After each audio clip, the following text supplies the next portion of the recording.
আসসালামু আলাইকুম শিক্ষার্থী বন্ধুরা, শিখন ছায়া চ্যানেলের পক্ষ থেকে তোমাদেরকে জানাই শুভেচ্ছা। সঙ্গে আছে আমি মোহাম্মদ রাতুল সাকিব।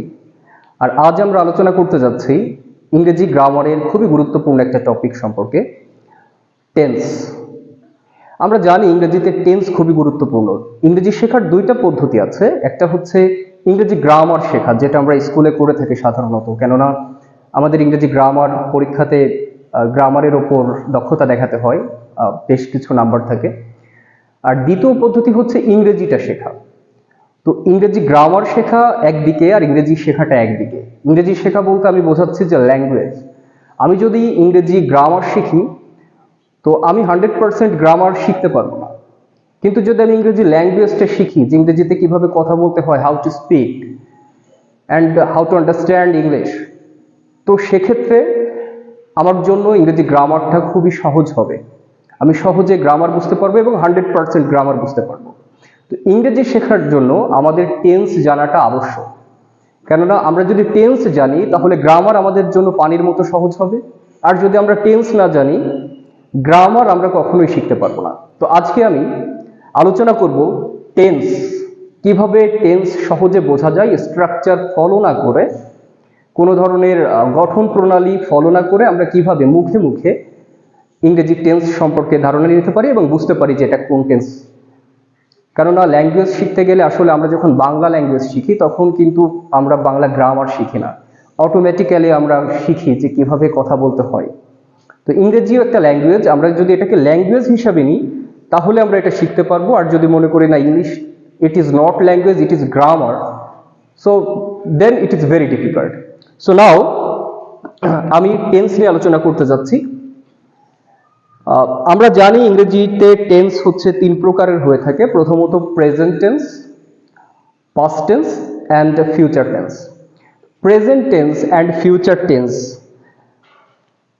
দেখো আমি লিখে রেখেছি প্রেজেন্ট অ্যান্ড ফিউচার। আমি প্রথমেই বলেছি আমরা আজকে একেবারেই প্রেজেন্ট টেন্স কিভাবে লিখতে হয়, সাবজেক্ট কোথায় লিখতে হয়, সাবজেক্টের পর ভার্ব, তারপর অবজেক্ট আসে, স্ট্রাকচার, আমরা এইগুলো কোনো কিছু ফলো করব না। আমরা শুধু জানবো যে একটা কথা যেটা প্রেজেন্ট টেন্স আমরা সবসময় বলে থাকি এবং ওই কথাটাকে কিভাবে ফিউচারে কনভার্ট করা যায় খুব সহজে। সো আমি যদি লিখি, আমি লিখলাম যে আই অর্থ আমি, আমরা জানি আই অর্থ আমি। তো এরপর যদি আমরা একটা ভার্ব নিয়ে চলে আসি, I go, present indefinite tense কিন্তু হয়ে গেল। তার মানে আমি যখন বলছি যে আই গো, আমি যাই, এটাই structure. You don't need to memorize structure. Okay, তো subject plus verb plus object, please don't do that. I go that means আমি যাই। ওকে, এখন আমি যদি এখানে আরেকটা ভার্ব বসাতাম কাম, আই কাম, আমি আসি। আয়ের উপর যদি আমি বসাই আই রিড, আমি পড়ি, আই রাইট, আমি লিখি। তো এটাই হচ্ছে টেন্স, প্রেজেন্ট ইনডিফিনাইট। তো তোমরা কি করতে পারো, আমি যদি এখানে আরো কয়েকটা সাবজেক্ট বসাচ্ছি, আই, উই, ইউ, দে, এবং প্র্যাকটিসটা আমরা বাড়িতে কিভাবে করব দেখো। আই গো, আমি যাই, আই কাম, আমি আসি, আই রিড, আমি পড়ি, আই রাইট, আমি লিখি। তার মানে আমি পড়ি, আমি যাই, আমি লিখি, আমি দেখি, আমি উপভোগ করি, এই কথাগুলোই হচ্ছে প্রেজেন্ট ইনডিফিনাইট। আমাকে জানতে হবে না যে সাবজেক্ট কোনটা, সাবজেক্টের পর ভার্ব কোনটা আছে, তারপর অবজেক্ট কি কি আসবে, আমাদের এটা দরকার নাই, ভেরি লেস ইম্পর্টেন্ট। ওকে, নাও এটা হচ্ছে প্রেজেন্ট। আমরা এক নম্বরে প্রেজেন্ট ইনডিফিনাইটটা শিখলাম। শুধু মাথায় রাখতে হবে আমি যাই, আমি যাই। এই যাই এখানে আসি, তারপর একটা যেহেতু পড়া, তার মানে পড়ি, এরপর লেখা আছে লেখা, আমি লেখি। এখন সাবজেক্ট যদি আমি চেঞ্জ করে দেই তাহলে দেখো কি হচ্ছে, উই গো, দ্যাট মিনস আমরা যাই। উই কাম, আমরা আসি। উই রিড, আমরা পড়ি। উই রাইট, আমরা লিখি। তো প্রেজেন্ট ইনডিফিনাইট শিখতে গেলে আমাদের স্ট্রাকচার পড়তে হবে না, গঠন প্রণালীর দরকার নাই। শুধু এটুকু মাথায় রাখতে হবে, যে কোনো কাজ যেটা আমরা সচরাচর করে থাকি, প্রতিদিনের কাজ, প্রতিদিনের অভ্যাস, যেমন আমি পড়ালেখা করি, আমি পড়ালেখা করি, এটা প্রেজেন্ট ইনডিফিনাইট। যে ব্যক্তি চাকরি করে সে বলবে আমি চাকরি করি, প্রেজেন্ট ইনডিফিনাইট। একজন শিক্ষক বলবে আমি পড়াই, প্রেজেন্ট ইনডিফিনাইট। শিক্ষার্থী, তুমি একজন শিক্ষার্থী, তুমি বলবে আমি পড়ালেখা করি, প্রেজেন্ট ইনডিফিনাইট। কথাটার জন্য স্ট্রাকচার দরকার নাই, আই গো আমি যাই, তাহলে আমি পড়ি, আমি লেখাপড়া করি। আমরা জানি লেখাপড়া করার ইংরেজি হচ্ছে স্টাডি, স্টাডি। তাহলে আমরা যদি বলি যে আই স্টাডি আমি পড়ালেখা করি, উই স্টাডি আমরা পড়ালেখা করি, ইউ স্টাডি তুমি পড়ালেখা করো, দে স্টাডি তারা পড়ালেখা করে। এখন স্টাডির পরিবর্তে আমরা যদি এখানে বসাতাম, আমরা বসাতে পারি লার্ন, LEARN, লার্ন। লার্ন অর্থ আমরা জানি শেখা, লার্ন অর্থ হচ্ছে শেখা। তো সেক্ষেত্রে আমি যদি বলি যে আই লার্ন, এর অর্থ হচ্ছে আমি শিখি। উই লার্ন আমরা শিখি, ইউ লার্ন তুমি শেখো, দে লার্ন তারা শেখে, তারা শেখে।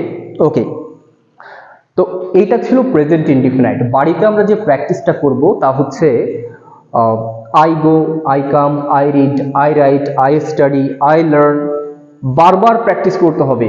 I go, I come, I read, I write, I study, I learn. We go, we come, we read, we write, we study, we learn. You go, you come, you read, you write, you study, you learn. এভাবে practice করতে হবে। এখন এটা অনেক সময় ছোট বাচ্চাদের মতো পড়ানো হয়, যে এখন কি বাচ্চাদের মতো করে এভাবে টেন্স মুখস্থ করা উচিত? অনেক সময় মনে হয় যে না, এটা কেমন হয়ে যাচ্ছে, এত বড় হয়ে গেছে। কিন্তু প্রকৃতপক্ষে যদি শিখতে চাই আমরা, এবং আমাদের যদি উদ্দেশ্য হয় আমরা টেন্স শিখবো এবং স্পিকিংটা শিখবো, ইংরেজিতে স্পিকিংটা শিখতে হবে, ল্যাঙ্গুয়েজটা শিখতে হবে, তখন কিন্তু এভাবেই পড়তে হবে, এর কোনো বিকল্প নাই। এখন আমি খুব সহজে দেখাচ্ছি যে কিভাবে ফিউচার ইনডিফিনাইট টেন্সটাকে শিখতে পারি। আমরা এখানে সহজে লিখেছিলাম যে আই দিয়েছি, তারপর ছিল একটা গো, তার পাশে ছিল কাম, তারপর আছে read, read, right, study, learn, learn. আমরা সাবজেক্টগুলোকে পাতায় লিখে দিচ্ছি। ওকে, দে। তো আই গো আমি প্রেজেন্ট ইনডিফিনাইটে দেখিয়েছি যে আই গো অর্থ আমি যাই। আমি ঠিক সেই একই কথাটা এখানে লিখেছি, আই গো আমি যাই। তাহলে পরিবর্তনটা কি? Future indefinite. ফিউচার ইনডিফিনাইটে আমরা শুধু এখানে একটা উইল ব্যবহার করব, উইল, উইল। এতে করে ফিউচার ইনডিফিনিট হয়ে যাচ্ছে। আচ্ছা, দেখা যাক ফিউচার ইনডিফিনাইটে প্রেজেন্টে আমরা করেছি আই গো আমি যাই, প্রেজেন্টে ছিল আই গো আমি যাই। ঠিক ফিউচারে আই উইল গো, অর্থাৎ আমরা শুধু উইলটাকে এখানে বসিয়েছি বা উইলটার ব্যবহার করেছি, এতে করেই প্রেজেন্ট থেকে ফিউচার টেন্স পরিণত হলো। আমাদের তো দরকার নাই যে ফিউচার ইনডিফিনাইটে সাবজেক্ট আছে, সাবজেক্টের পর শ্যাল বা উইল বসাতে হবে, তারপর ভার্ব, তারপর অক্সিলারি ভার্ব, আসলে বা সরি অক্সিলারি না, অবজেক্ট। তো এভাবে তো শেখা যায় না, এভাবে স্ট্রাকচার মুখস্থ করে মনে করে তো আমরা স্পিকিং এ দক্ষ হতে পারবো না। স্পিকিং এ দক্ষ হতে গেলে অবশ্যই আমাদেরকে এইভাবে এই নিয়ম, এই ফর্মুলাটা ফলো করতে হবে। তাহলে আই উইল গো অর্থ আমি যাব, আমি যাব। ওকে, তো বন্ধুরা দেখো, আই গো আমি যাই, আই উইল গো আমি যাব। আই কাম আমি আসি, আই উইল কাম আমি আসবো। উইল লিখেছি, তার মানে সব জায়গাতে উইল হবে। উই উইল গো আমরা যাব, উই উইল কাম আমরা আসব, উই উইল রিড আমরা পড়ব, উই উইল রাইট আমরা লিখব। ওকে, তো এখন আমি তোমাদেরকে আরেকটি ইউ দিয়ে দেখাই যে ইউ উইল গো মানে তুমি যাবে, ইউ উইল কাম তুমি আসবে। তাহলে ফিউচার অ্যান্ড প্রেজেন্টের মধ্যে শুধু পার্থক্য হচ্ছে যাই আর যাব। তার মানে আমি যদি বলি যে আমি বই পড়ি, পড়ি, that means present indefinite. And when I say I will go, আমি যাব, আমি যাই, present indefinite, আমি যাব future. আমি পড়ি প্রেজেন্ট, আমি পড়ব ফিউচার। তো আমাদের প্র্যাকটিসের বিষয়টা হবে আই গো, আমি যাই, আই উইল গো, আমি যাব, আই কাম, আমি আসি, আই উইল কাম, আমি আসব, আই রিড, আমি পড়ি, আই উইল রিড, আমি পড়ব। প্রথম দিকে আমাদের খুব বেশি মনোযোগী হতে হবে না সাবজেক্টের দিকে বা অক্সিলারি ভার্বের দিকে মনোযোগী হতে হবে এমন নয়। আমাদের শুধু করণীয় হচ্ছে যে আই গো, আমি যাই, আই উইল গো, আমি যাব, আই কাম, আমি আসি, আই উইল কাম, আমি আসব। ঠিক এভাবে আমাদেরকে চর্চা করতে হবে।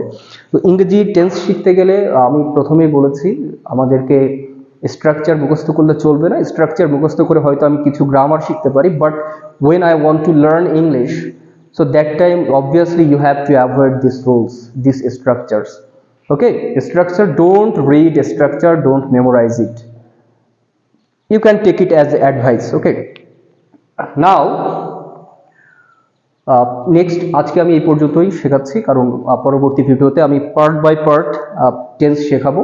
তো নেক্সট পার্টে আমরা শিখব প্রেজেন্ট পারফেক্ট অথবা পাস্ট যে কোনো একটা টেন্সটা আলোচনা করব। তো সঙ্গে থাকো, এবং আমাদের উদ্দেশ্য আমরা খুব সহজে কিভাবে গ্রামারটাকে আত্মস্থ করতে পারি, আয়ত্ত করতে পারি। তো বিশেষ করে স্পেশালি যারা ধুলগ্রাম মডেল হাই স্কুলের শিক্ষার্থীবৃন্দ আছো, তাদের উদ্দেশ্যে আমাদের এই ক্লাসগুলো তৈরি হচ্ছে। আমরা টিচাররা যারা আছি, স্পেশালি আমাদের কার্তিক স্যার, রবিউল ইসলাম, তারপর আব্দুর রহমান স্যার আছেন, আমরা চেষ্টা করছি যাতে করে আমাদের স্কুলের রেজাল্টটাকে আরেকটু ভালো করা যায়, শিক্ষার্থীদের মধ্যে আরও পড়াতে বা পড়ার দিকে যেন শিক্ষার্থীরা আগ্রহী হয়। এই প্রচেষ্টা থেকেই আমরা এই অনলাইন ক্লাসটা শুরু করেছি। তো আমরা চেষ্টা করব পর্যায়ক্রমিকভাবে প্রত্যেকটা ক্লাস দেওয়ার জন্য। আমাদের ক্লাস বুঝতে অসুবিধা হলে কমেন্টে অবশ্যই জানাবে যে কোনো ক্লাসে প্রবলেম হচ্ছে। স্পেশালি যদি কোনো ক্লাসের প্রয়োজন হয় যে আমাদের এই ক্লাসটা যদি আপনারা একটু তৈরি করে দেন বা আমাদেরকে শেখান, তাহলে আমাদের জন্য ভালো হবে। অবশ্যই কমেন্ট বক্সে আমাদেরকে জানাবে। সো আজ এই পর্যন্তই বন্ধুরা, দেখা হচ্ছে পরবর্তী ভিডিওতে। Thank you.